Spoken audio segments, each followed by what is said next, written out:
ድጋሚ የመጣችው ምን ልትሰራ ነው ወደሚለው ስንመለስ ሶሲ ከዚህ በፊት የኪራንና የጽናትን ህይወት ያበላሸች ነበረች። ተመልሳ መጣች፣ ከሰርጉ ብላ መጣች። አሁን ደግሞ ምን ጨዋታ እየተጫወተች ምን እየተዋነነች እንዳለ አብረን የምንመለከት የምናየው ይሆናል ማለት ነው።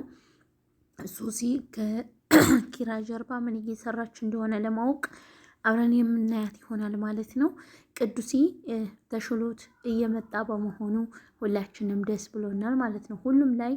ሁሉም ኮሜንት ቅዱስ ይመለስ የሚል ኮሜንት በጣም በዝቶ ነበረ እና ደግሞ ቅዱስ በመመለሱ ሁላችንም እጅጉን ደስ ብሎናል።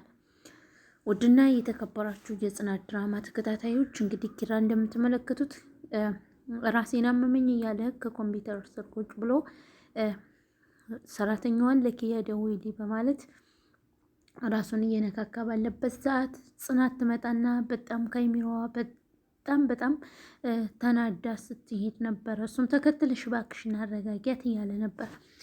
አሰላሙ አሌይኩም ወረህመቱላሂ ወበረካቱሁ። ውድና የተከበራችሁ የተወደዳችሁ የጽናት ድራማ ተከታታዮች እንደምን አላችሁልኝ? እኔ ያለው አልሐምዱሊላህ። ለዚህ ቤት ለዚህ ቻናል አዲስ ሲሆናችሁ ሁላችሁም ላይክ፣ ሼር፣ ሰብስክራይብ ማድረጋችሁን እንዳትረሱ። ሰብስክራይብ እያደረጋችሁ እንድታበረታቱኝ እጅጉን በአክብሮት እጠይቃለሁ።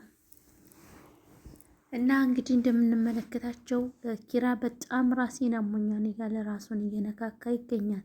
ራሱን የታመመበት ምክንያት ምንድን ነው ወደሚለው ስንመለስ አብረን የምናየው ይሆናል።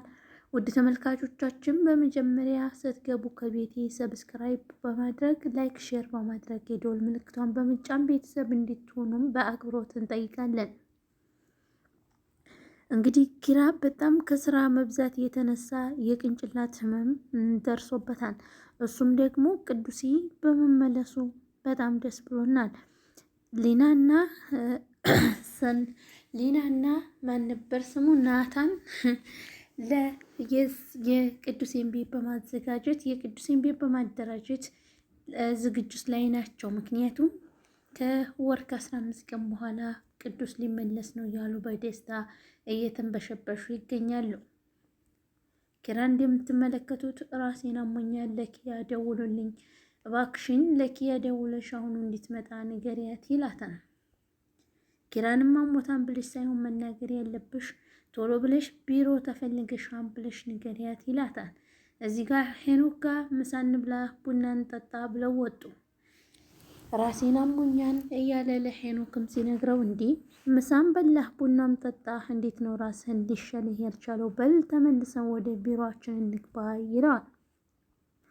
እንግዲህ ይቺ የትንሿና በትንሿ ስር ያለች አንድ ጓደኛ ተንኮለኛለች። የሁለታቸውን ጓደኛ ናት። ይቺ ግን ፍትሐዊ ናት። ምክንያቱም ማንም ሰው እንዲጎዳ ስለማትፈልግ። ያችኛይቱ ግን ጓደኛቸው በጣም አስመሳይና ባለጌ መሆኗ ከእይታዋ ራሱ ትለያለች። ውድና የተከበራችሁ ተመልካቾቻችን ሰብስክራይብ፣ ላይክ፣ ሼር ማድረጋችሁን እንዳትረሱ። ሁላችሁም ሼር እያደረጋችሁ ለሁሉም እንዲደርስ አዳርሱልኝ ቪዲዮ ማለት ነው። ሰብስክራይብ፣ ላይክ፣ ሼር እያደረጋችሁ ለምታበረታቱኝ ውድ ሀገሬ ልጆች ደግሞ እጅጉን ከልብ አመሰግናለሁ። ውድና የተከበራችሁ የሀገሬ ልጆች ሁላችሁም ሼር ሰብስክራይብ አድርጉ። ትናንት ቪዲዮ ለመስራት አልተመቸኝም ነበር፣ ጠፍቻለሁ። በጣም የምሰራላችሁ ቪዲዮ ነበረ። ነገር ግን ደግሞ በምቾታ አንጻር ባለመስራቴ በጣም ይቅርታ ጠይቃለሁ። ስለዚህ ስለ ቅድሙ ቪዲዮ የምመጣበት ቀን ይኖራል ማለት ነው። ኢንሻአላህ እሰራላችኋለሁ ቪዲዮ። ሁላችሁም ሰብስክራይብ አድርጉ ማለት ነው። ያለው ጉፋን ካመመኝ ወዲህ በቃ ሰውነቴ እንዳለ ጉልበቴ ምናምን ሁላ ቀንሷል። የሚገርማችሁ ነገር ትንፋሽ ምናምን ራሱ ቁርጥጥ ነው የሚለው።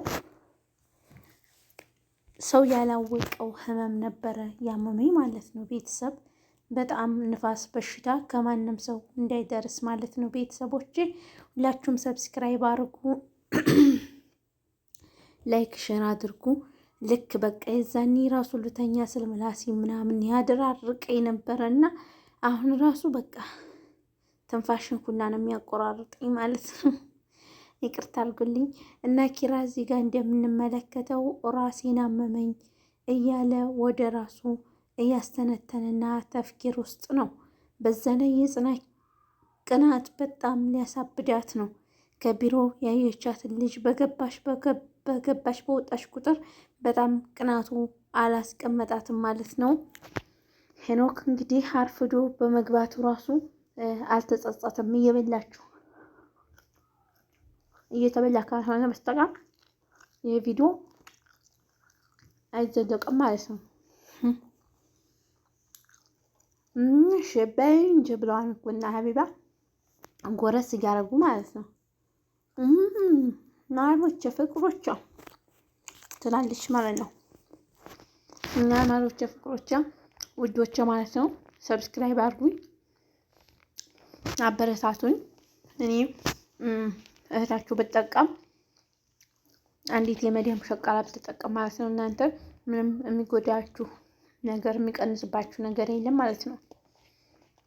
ስለዚህ እናንተ ደግሞ ከጎን ይሆናችሁ ሰብስክራይብ እያደረጋችሁ ልታበረታቱኝ ይገባል። እና ስለ ወርቅ ዋጋ በዚሁ አጋጣሚ ልነግራችሁ እፈልጋለሁ ማለት ነው። አንዳንድ እህቶቼ ማወቅ ስለምትፈልጉ ማለት ነው።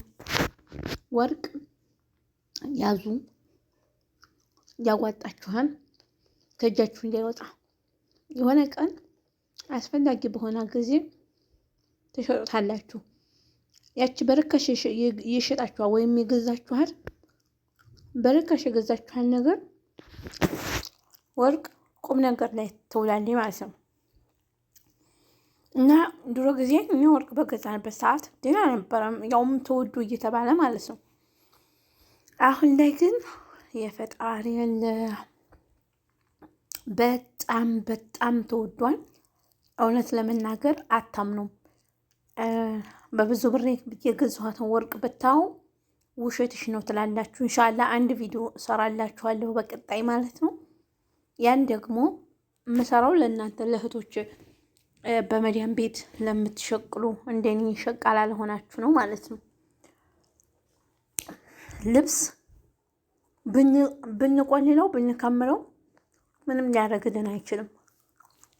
እውነቴን ነው የምነግራችሁ እየበላችሁ እና ልብስ ብንቆልለው ብንገዛው ምንም የሚያደርግልን ነገር የለም።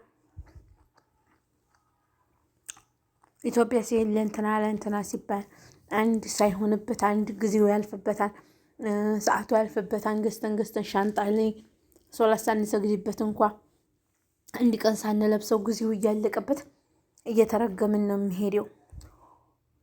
ነገር ግን ወርቅ ከሆነ ለብሳችሁትም ሽጣችሁትም ሁሉንም ነገር ተጠቀሙበታላችሁ። የምሬን ነው የምላችሁ። ወርቅ ሞታችሁ ተማሙታችሁ ግዙ። በነገራችን ላይ አሁን ላይ ወርቅ የሚገዛበት ጊዜ አይደለም። ግን ቢሆንም በልብስ ከምታባክኑ በማይረባ ሺኤን ልብሳችሁን ከምታባክኑ ወርቅ ብትገዙ ይሻላችኋል። ይህን የምላችሁ ለራሴ ጥሩ ሰው ሁኜ ወይም ጥሩ ገንዘብ ያዥ ሁኜ አይደለም። እውነቴን ነው የምነግራችሁ። የእኛን ስራ ስለማውቅ ነው። እያልን ዝም ብለን በየቦታው በየሺኤኑ በየምናመንቴው በየቲክቶክ ያየነውን ልብስ ባንገዛ ባይ ነኝ ማለት ነው። ቤተሰብ ለምን መሰላችሁ? እኛ ልብሳችንን ሰብስበን አንድ ቀን ሳንለብሰው ዝም ብሎ ወይ ይበላሻል ወይ የሆነ ነገር ሆኖ ይጠፋል ወይ ይወድቃል። ወርቅ ግን አጊጣችሁበትም ሽጣችሁበትም ነው። እንግዲህ ቅርታ አድርጉልኝ፣ ምክር ሲበዛ በጣም ጥሩ አይመጣም እና በመካከል አንዳንድ ነገሮችን ላስታውሳችሁ ብዬ ነው። እና ሁላችሁም ሰብስክራይብ አድርጉኝ፣ ላይክ ሼር ያደረጋችሁ እንድታበረታቱኝ በአክብሮት እጠይቃለሁ ማለት ነው። ቤተሰብ ሁላችሁንም እወዳችኋለሁ።